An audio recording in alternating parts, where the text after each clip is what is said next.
प्रिय विद्यार्थियों, आज मैं आपकी पाठ्य पुस्तक साहित्य सागर से पाठ 3 महायज्ञ का पुरस्कार पढ़ाने जा रही हूँ, जिसके लेखक हैं यशपाल जी।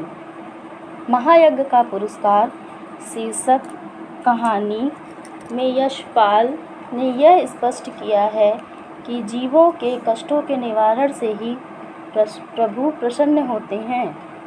एक सेठ थे, बहुत विनम्र, उदार तथा धर्मपरायण। उनके द्वार से कभी कोई याचक खाली हाथ नहीं लौटता था। पर एक समय ऐसा भी आया जब वे बहुत निर्धन हो गए।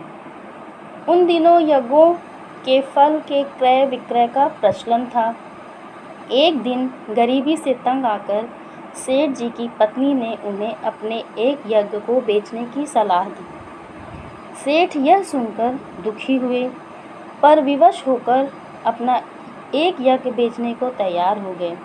सेठ जी के यहाँ से 10-12 कोस की दूरी पर कुंदनपुर नाम के नगर में एक धन्ना सेठ रहते थे। लोग कहा करते थे कि उनकी पत्नी को कोई दैवी शक्ति प्राप्त थी, जिससे वह तीनों लोगों की बात जान लेती थी। सेठ उन्हीं धन्ना सेठ के हाथों अपना एक यज्ञ बेचने का निश्चय करके चल दिए। सेठानी ने रास्ते में खाने के लिए 4 मोटी मोटी रोटियां बांध दी।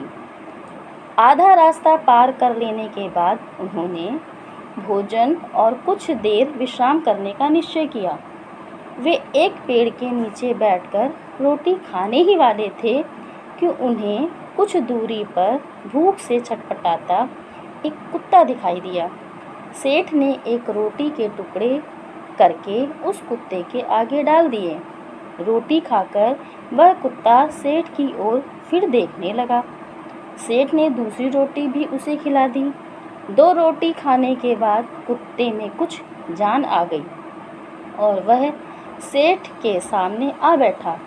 सेठ ने पहले तीसरी और बाद में चौथी रोटी भी कुत्ते को खिला दी तथा स्वयं एक लोटा जल पीकर अपना रास्ता पकड़ा।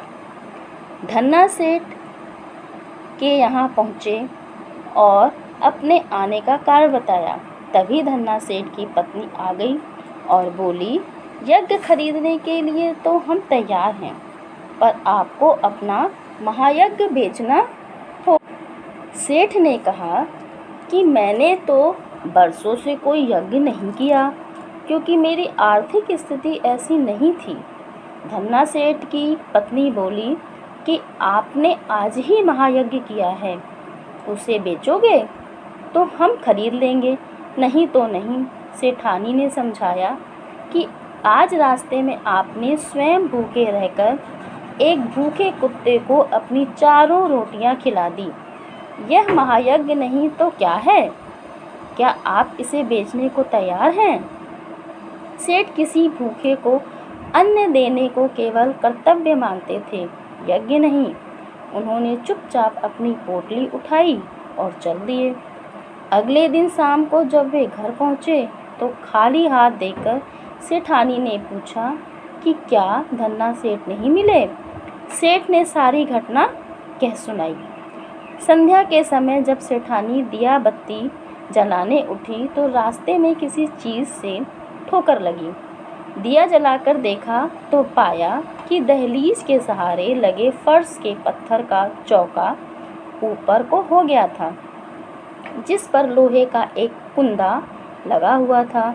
सेठानी ने सेठ को आवाज़ दी और कहा, देखो तो यह पत्थर यहाँ कैसे उठ गया। सेठ जी अचरज में पड़ गए। दिए की रोशनी में उन्होंने ध्यानपूर्वक देखा तो पता चला कि वह तो किसी चीज़ का ढकना है। सेठ ने कुंदे को पकड़कर खींचा तो पत्थर उठ आया और अंदर जाने के लिए सीढ़ियाँ निकल आईं। सेठ और सेठानी दिया हाथ में लिए उतरे।